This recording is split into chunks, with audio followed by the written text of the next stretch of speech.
Guys, so I have a cough, and luckily you guys are on the other side of the camera, but I am reviewing Delsum. I just got it. It's supposed to suppress my cough for 12 hours because I've been coughing every day for the last 5 days, and I do not like it that much.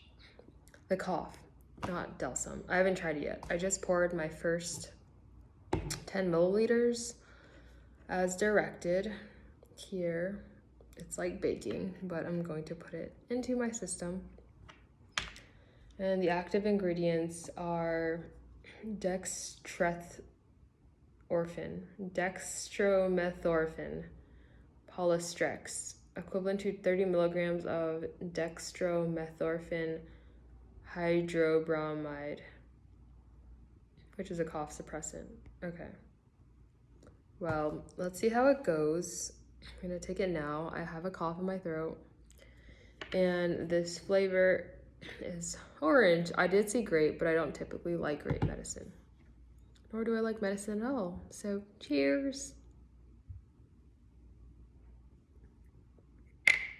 Oh, it does not taste bad. It tastes like,